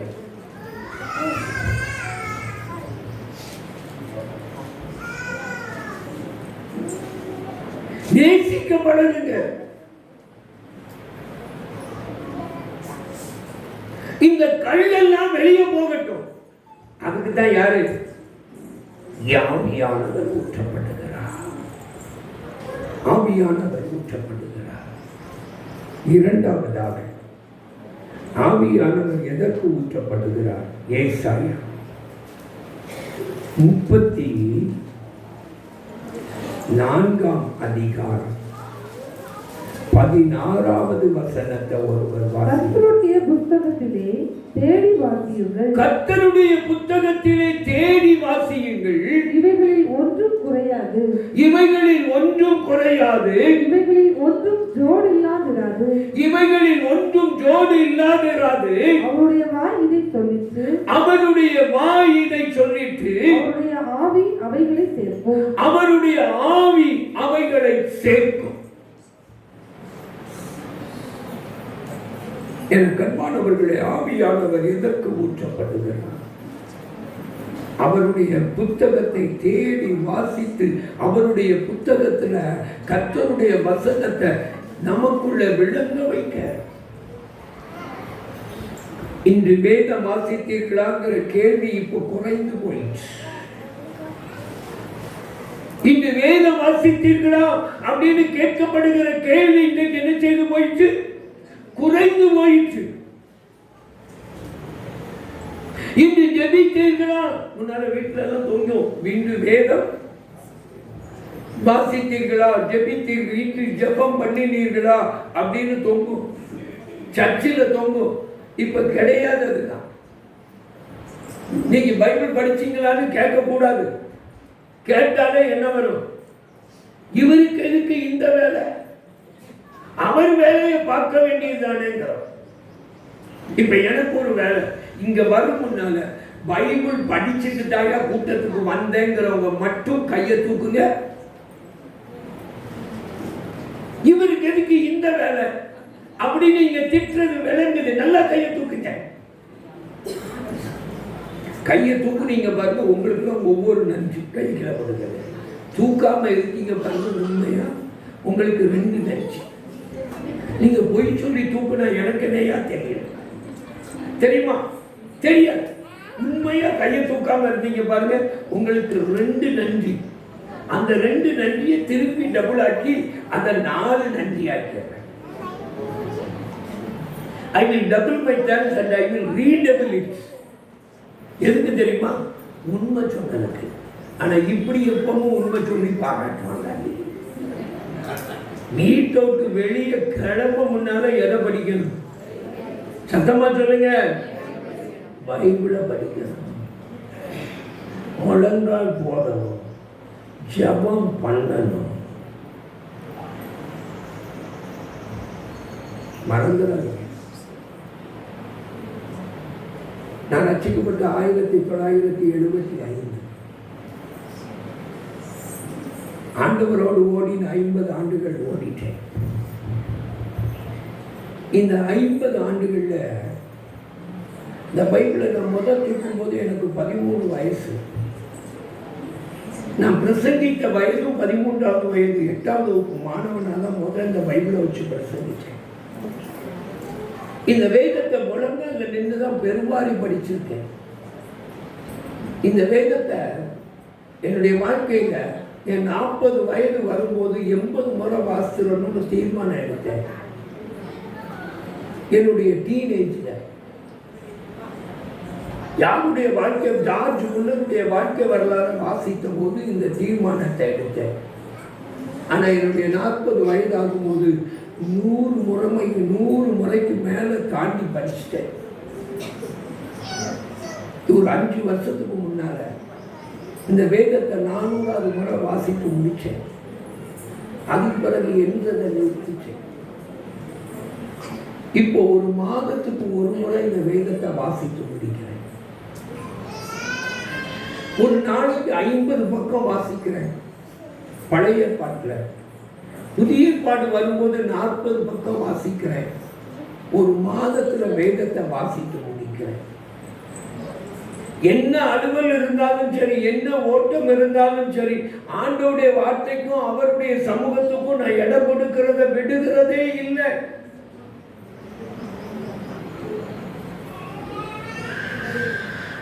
வேதம் உங்களுடைய வாழ்க்கையில இசையத்து. விசுவாசி, நீ வேதத்தை விசுவாசி, வேதத்தை சுவாசி, வேதத்தை வாசி, இல்லைன்னா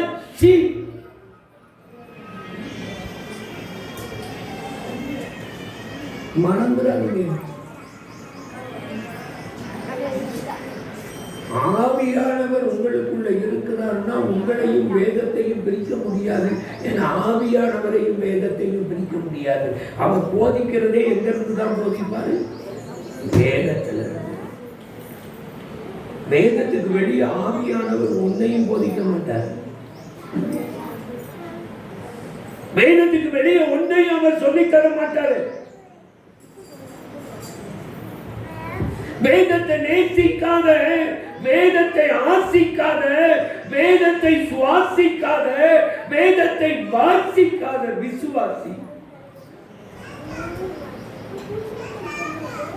அடச்சீனம்.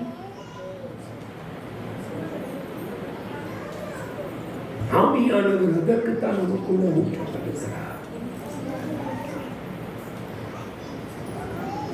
அடுத்து ஏசாயா 10வது அதிகாரம் 27வது வசனத்தை பாருங்க. ஏசாயா அந்நாளில் உன் தோளில் நின்று அவன் சுமையும், உன் கழுத்தினின்று அவன் நுகமும் நீக்கப்படும். உன் கழுத்தினின்று அவன் நுகமும் நீக்கப்படும். அபிஷேகத்தினால் நுகம் முறிந்து போகும். அபிஷேகத்தினால் நுகம்.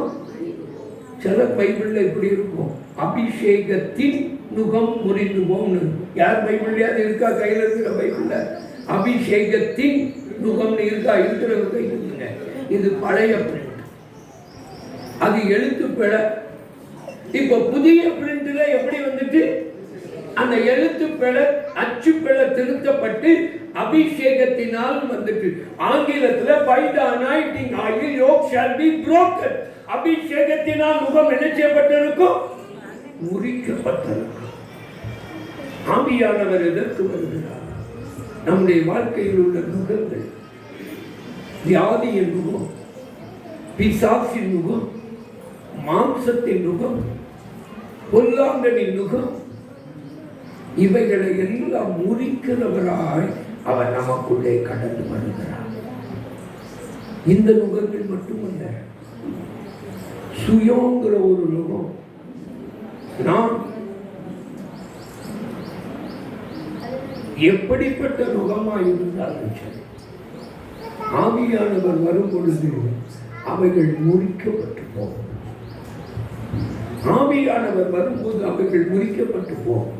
நான் கால்வரி பள்ளிக்கூடத்தில் படிக்கும் போது ஒரு மாணவன் அவனுக்கு கொன்னவன் ரட்சிக்கப்பட்டிருந்தான்.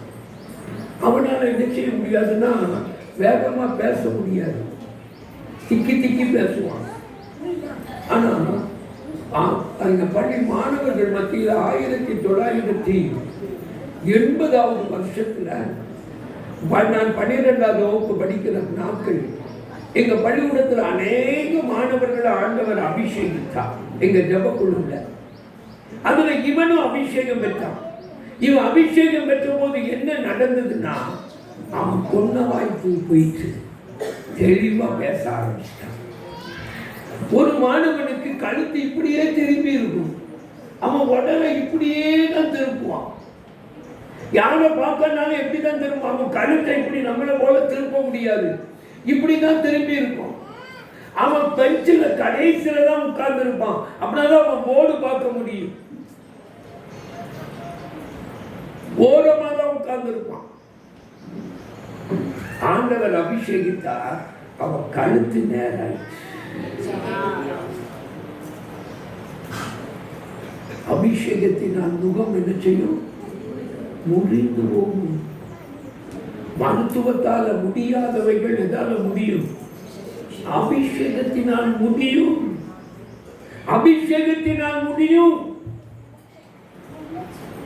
நிறைய உதாரணங்களை சொல்லலாம். உங்க வாழ்க்கையில முடியாது என்று இருக்கிறவைகளை எல்லாம் அவருடைய அபிஷேகம் என்ன செய்யும்? மாற்றும். கடைசியாக ஏசாயா 32ஆம் அதிகாரம் 15வது வசனம். உன்னதத்திலிருந்து நம்மை ஆவி ஊற்றப்படும் மட்டும் அப்படியே இருக்கும். அப்பொழுது வனாந்திரம் செழிப்பான வயல்வெளியாகும். செழிப்பான வயல்வெளி காடாக எண்ணப்படும்.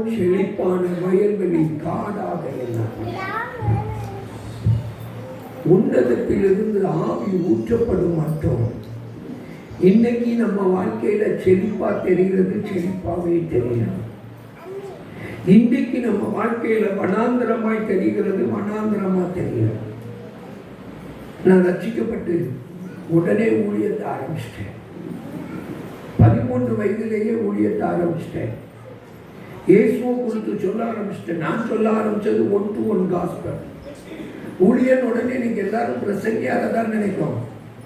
இல்லை, நான் தினந்தோறும் சுவிசேஷம் சொல்லுகிற பழக்கம் உடையவன். சுவிசேஷம் சொல்ல ஆரம்பிச்சிட்டேன். நேற்றைக்கு கூட நான் பெட்ரோல் பங்க்கு போயிருந்தேன். காலையில் 6 மணி பெட்ரோல் பங்க்கில் நிற்கும்போது, ஊழியத்துக்கு கிளம்பி போகும்போது, அங்கே பெட்ரோல் போட்ட பையன் என் பக்கத்தில் வந்து ஸ்மெல் வந்துச்சு. உடனே அவன்கிட்ட பேச ஆரம்பித்தேன். என்ன செய்யறேன்னு கேட்டேன். அவன் சொன்னான், காலேஜில் படிக்கிறேன், இந்த பல்க்குக்கு இரவு பணி செய்ய வருவேன், இந்த பணத்தை வச்சு தான் நான் காலேஜுக்கு படிக்கிறேன். டெய்லி ராத்திரி பல்கில் வந்து வேலை பார்த்துட்டு காலையில் எங்கே போகிறான்? படிக்க போகிறான். இல்லைன்னா அவனுக்கு படிக்க முடியாது. அவ்வளோ வறுமை உள்ள குடும்பம். ஆனால் அவன்கிட்ட ஒரு ஸ்மெல். நான் சொன்னேன், இவ்வளவு கஷ்டப்பட்டு படிப்பில் நாட்டம் வச்சிருக்கிற நீ இந்த பாவத்துக்கு அடிமையாக இருக்கிறியே. அவன் சொன்ன ஒரு பழக்கம் தான் இருக்கு, கொஞ்சம் கொஞ்சமா விட்டுருவேன். இல்லை, கொஞ்சம் கொஞ்சமா விட்டுருவேன் சொன்ன. யாரும் விடுதலை பெற்றதில்லை. உன்னை விடுவிக்கிறதுக்கு ஒருத்தர் தான் உண்டு, இயேசுதான்.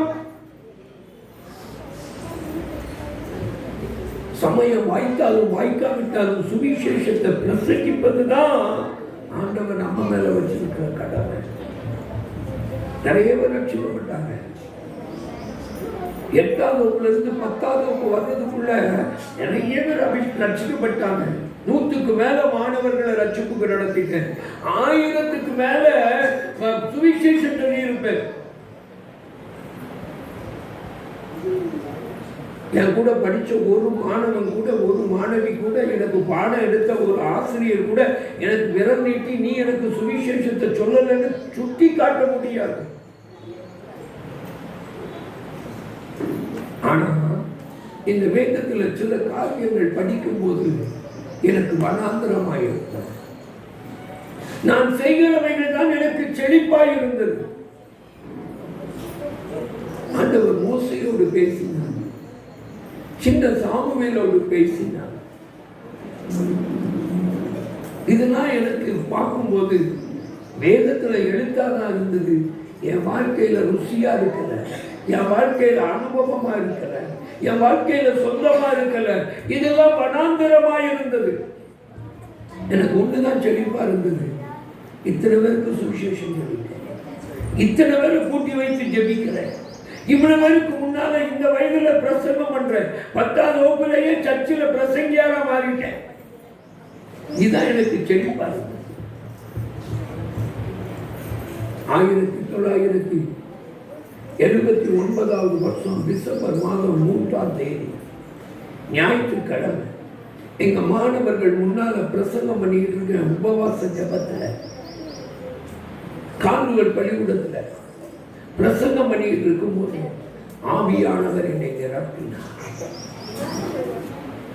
நெகேமியா 1:6 அடிப்படையில பேசிக்கிட்டு இருக்கிறேன். ஆவியானவர் என்னை நிரப்பினார். அதுக்கு பிறகு என் வாழ்க்கையில என்ன ஆச்சுன்னா, ஆண்டவர் மோசையோடு பேசினார் அப்படிங்கிறது என் வாழ்க்கையில எதாயிடுச்சுன்னா, வனாந்திர வாழ்க்கையில செழிப்பான வயல்வெளியாயிடுச்சு. மோசையோடு பேசினவர் என்னோடு பேசுகிறத கேட்டேன். என்கிட்ட சுவிசேஷம் சொல்லுகிறவர்களுக்கு நான் சுவிசேஷம் சொல்லுவேன். எப்படி சொல்லுவேன்னா, செத்தவங்க பேர் பட்டியல் எல்லாம் பேப்பர்ல படிச்சுட்டு வருவேன். இன்னைக்கு இவன் தற்கொலை பண்ணி செத்தா, இன்னைக்கு இவன் விட்டுப்பட்டு செத்தா, இன்னைக்கு இவனை கொலை பண்ணாங்க, இன்னைக்கு சம கடிச்சு இவா செத்தா, இதெல்லாம் மனப்பாடம் பண்ணிட்டு வந்துடுவேன் தினத்தந்தி பேப்பர்ல. சுவிசேஷம் சொல்றவங்களுக்கு சொல்லுவேன், இன்னைக்கு இந்த ஊர்ல இந்த வயசு இந்த ஆளு தற்கொலை பண்ணி செத்துருக்கான், நீ எப்படி சாகணும்? ஒழுங்கா சாகணும்னா இயேசுவை ஏற்றுக்கோ. அவனை மாதிரி சாகணும்னா இப்படியே இரு. அப்படி பாப்போம். ஆமா, உண்மைதான் சொல்றேன். இப்படிதான் சொல்லுவேன். சோபாடு வச்சு செத்தனே செத்தா சினிமா நடிகர் எப்படி தற்கொலை பண்ணி செத்தான். அவ செத்த போது ஒரு 2 பக்கத்துக்கு தற்கொலை பண்ணி எத்தனை பேர் சாவறாங்க, என்ன வயசுல சாவறாங்க, எப்படி ஏன் சாவறாங்கன்னு எழுதிருந்துச்சு. அத்தனை மனப்பாடம் பண்ணிட்டேன். பார்க்கிறவங்களுக்கு சோபா எப்படி செத்தா தெரியுமா? நீ எப்படி சாவ விரும்புற? ஒருத்தனை அடிக்காம விட்டா அடிப்பேன் நினைக்க. ஆண்டவனுடைய கிருபை பாதுகாத்திருக்கு. அடி வாங்காம பாதுகாத்திருக்கு. இப்படிதான் சொல்லிட்டு இருந்தேன். இது எனக்கு பெருசா தெரிஞ்சிச்சு. ஆனா இயேசுவை ஏற்றுக்கொண்ட போது, சுவிசேஷம் சொல்லும் போது, ஒரு மாணவன் வந்தான் ஜோமனுக்கு சுவிசேஷம் சொன்னாங்கிட்ட. அவன் சொன்னான், எனக்கு கண்ணுல பார்வை மங்கிக்கிட்டே போகுது, என் கண்ணு பார்வை நல்லா தெரிகிறதுக்கு ஜோம் பண்ணா. ஆண்டவர் சொன்னார், அவன்கிட்ட இதை சொல்லு, அவன் இந்த பாவத்துக்கு அடிமையா இருக்கிறான், இந்த பாவம் தான் அவன் கண் பார்வையை மங்க வைக்குது, அவனுக்கு சொல்லு. ஆண்டவர் சொன்னதை சொன்னேன். அதே இடத்துல ஆட ஆரம்பிச்சிட்டான். இது எப்படி உனக்கு தெரியும்?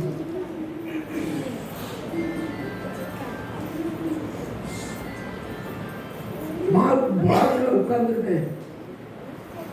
காலையில 7 மணிலேருந்து 8 மணி வரை பார்க்குக்கு போவேன். என் பக்கத்துல உட்கார்ந்து அவ்வளவு பேருக்கும் சுவிசேஷம் சொல்லுவேன். 8 மணிக்கு வீட்டுக்கு வந்து பிறப்பு பள்ளிக்கூடத்துக்கு போயிருந்தேன். ஒரு பையன் வந்து உட்கார்ந்தான். ஆண்டவர் அவனை பார்த்து சொல்றாரு, இந்த பாவத்துல அவன் இருக்கா, நீ சொல்லு. ஆண்டவரை மூச்சு பால் வடிஞ்ச மாதிரி இருக்க, நீ சொல்லு. சொன்ன. நீ பார்த்தான். உங்களுக்கு எப்படி தெரியும்? இயேசு சொன்னார். சாயங்காலம் பார்க்குக்கு போவேன். சாயங்காலம் பார்க்கல போய் உட்கார்ந்து ஜெபம் பண்ணுவேன். ஜெபம் பண்ணிட்டு இருக்கேன். எனக்கு பின்னால வந்து ஒருத்தர் உட்கார்ந்துறாரு. ஆண்டவர் சொல்றாரு, அவன் பேரு நடராஜ, கூப்பிட்டு சொல்லு. அவன் மனைவிட்ட இப்பதான் சண்டை போட்டு வாதான். அவன் மகளுக்கு இருதய வியாதி சொல்லு. திருமணம் ஐயா உங்க பேர நடராஜனான்னு கேட்டேன். இப்பதான் வீட்டுல சண்டை போட்டு வந்தீங்களான்னு கேட்டேன்.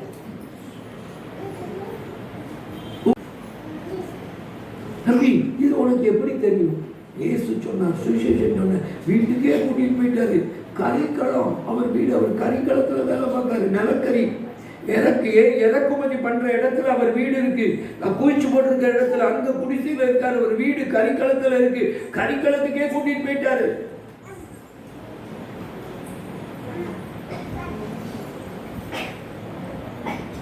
இப்ப பாருங்க, வனாந்திரமா இருந்தது எதாகிவிட்டது, செழிப்பான வயல்வெளி ஆகிவிட்டது. இதற்கு முன்பு இருந்த செழிப்பா தெரிஞ்ச ஊழியம் வனாந்திரம் ஆயிட்டு. இப்ப இதுதான் எப்படி இருக்கு? செழிப்பா. உன்னதத்தில் இருந்து ஆவி ஊற்றப்படும் பொழுது எனக்கு பிசாசுனா பயம், இருட்டுனா பயம், வேப்பம் வரனா நிக்கவே மாட்டேன். இந்து கோயில் தான் இந்த பக்கம் இருந்தா இந்த பக்கமா போவேன். திடீர்னு நீ கூப்பிட வாழாம். என் ஃப்ரெண்டு எவங்களும் ஆண்டவரை ஏற்றுக்கொண்டு அபிஷேகம் பெற்றாங்க. எங்க அண்ணனுக்கு பேய் பிடிச்சிருக்கு, ஜோமனுங்க. போகலன்னா நம்ப மாட்டான். சைக்கிளை இரவல் வாங்கின பள்ளிக்கூடத்துல ஆசிரியர்கிட்ட பைபிளை பின்னால வச்சேன். பைபிள்ல ஒரு கை, சைக்கிள்ல ஒரு கை, ஒத்த கையில சைக்கிள் ஓட்டிக்கிட்டே போறேன். ஆண்டவரை கைவிட்டுறாதீர்கள், கைவிட்டுறாதீர்கள். ஆடிக்கிட்டு இருக்கான்னு கூப்பிட்டுருக்கான். போயிருக்கேன். அவங்க அம்மா சொன்னாங்க, ஐயா தூங்கிட்டான், எழுப்பிடாதீங்க. நான் ஏன் எழுப்ப போறேன்? ஆண்டவர் எவ்வளவு உதவி செய்து அவனை தூங்க வச்சுட்டாரு. எழுப்பவே மாட்டேன்னு சொல்லிட்டு அவன் கட்டில இந்த பக்கம் படுத்திருக்கான். நான் இந்த வாரமா முழங்கால் போட்டு அன்பின் ஆண்டவரே என்ன முடிச்சுட்டான். ஆடிவா நல்லா ஆடிட்டான். அந்த எழுப்புன அவன் விழுந்து தோல்லையும் கை வச்சேன். இயேசுவின் நாமத்துல பிசாசே வெளியே போன்னு சொல்லிட்டு வாசல் வழியா வெளியே போயிட்டேன். ஏன்னா அது நம்மள பயத்துல நான் போட்ட சத்தம், நான் பண்ண ஜபம்னா வல்லமையில இல்லை, பயத்துல. ஆனா அது வெளியே போயிட்டு அவங்க அம்மா சொல்றாங்க நல்லா ஆயிட்டான். இந்த செய்தி கேள்விப்பட்டு ஒரு 8 கிலோமீட்டருக்கு அங்கிருந்து கூப்பிட்டுட்டாங்க. என் மகளுக்கு பேய் பிடிச்சிருக்கு வா. சைக்கிள் தூக்கிட்டு போனேன். இதே மாதிரி எங்க ஆசிரியர்கிட்ட தான், எனக்கு சொந்த சைக்கிள் கிடையாது, இரவல் வாங்கிக்கிட்டு போறேன். பள்ளிக்கூடத்துல இருந்து சாயங்காலம் போறேன். போய் வழியில ஒரு ஆளை கூப்பிட்டேன். ஐயா இந்த பேய் விரட்டுற தொழில நமக்காகாது, நீ வேணா போட்டாங்க. போறேன். போய் வீட்டு வாசல்ல போய் நிக்க, கதவை திறந்து உள்ள வாட்டாங்க. தட்டவே இல்லை, உள்ள வாட்டாங்க. எப்படி உங்களுக்கு அந்த கதை பெரிய கதைன்னாங்க. பிடிச்சாங்க கைய, இரும்பு பிடி, உள்ள கூட்டிட்டு போறாங்க. வீடு அங்கிருந்து இன்னமும் போகுது உள்ள மகமா. அங்க பின்னால இருந்து ஆடுது, இந்த வந்துட்டான், இந்த வந்துட்டான். இப்பெல்லாம் முடி பிளவுதான் இருக்கு, வளர்ந்தாலும் வெட்டி கொடுறாங்க அக்கா மாதிரி. அதுக்கு மேல என்ன செய்யக்கூடாது, வளரக்கூடாதுன்னு வெட்டி தள்ளிடுறாங்க. அங்க முடி இருந்துச்சு பிள்ளை நீளத்துக்கு, அடிக்குது, சுத்தி அடி. இதாவது ஆம்பளை பேய். அது என்ன பேய்? சுத்தி அடிச்சு இந்த வந்துட்டான், இந்த வந்துட்டான், இழுத்துட்டு போறாங்க. இனிய விட்டா ஓடிட்டேன். இழுத்து கொண்டு முன்னால விட்டாங்க. அது சொல்லிச்சு இந்த வந்துட்டான், நான் போறேன். அப்பான்னு ஆட்டு ஒழுங்கா துடிச்சிச்சு. அப்ப சொன்னாங்க, நீ கால்வன் பள்ளிக்கூடத்துல சைக்கிள் எடுத்தியா? ஆமா. இந்த ரோட்ல வந்தியா? ஆமா. இந்த வீட்டுக்கு போனியா? ஆமா. அவர் வரமாட்டேன்னாரா? ஆமா. இந்த வழியா வந்தியா? ஆமா. இதெல்லாம் உங்களுக்கு எப்படி தெரியும்? நீ புறப்பட்ட நேரத்துல இருந்து இது சொல்ல ஆரம்பிச்சுட்டு, இங்க கிளம்பிட்டா, இங்க வந்துட்டா, இங்க வாரான், ஊருக்குள்ள வாரான், தெருவுக்குள்ள வாரான், காம்பவுண்டுக்குள்ள வாரான், வாசல்ல நிக்கான், கதவை தரையணிச்சு. செல்போன் மட்டும் அன்னைக்கு இருந்துச்சு, நான் சொல்லியிருந்தாங்கன்னா சுவிட்ச் ஆஃப் பண்ணிட்டு எங்கேயாவது சைக்கிளை விட்டுட்டு ஒளிஞ்சு இருப்பேன். ஆண்டவர் இப்படி தாயா பலப்படுத்தினார். இன்னைக்கு பேய்க்கும் பயப்பட மாட்டோம், உங்களுக்கும் பயப்பட மாட்டோம். யாருக்கு தான் பயப்படுவேன்? தேவனுக்கு தான் பயம். வனாந்திரம் செழிப்பான பயங்கள் ஜெபிப்போமா? அப்படியே கண்டிடும். அந்த ஆவியானவர் இன்றைக்கு உங்கள் நடுவில் இருக்கிறார். அந்த ஆவியானவர் இன்றைக்கு நம் நடுவில் இருக்கிறார். இன்றைக்கு நம் மத்தியில் இருக்கிறார். அவர் இன்றைக்கு நம்மோடு கூட இருக்கிறார். நம் மத்தியில்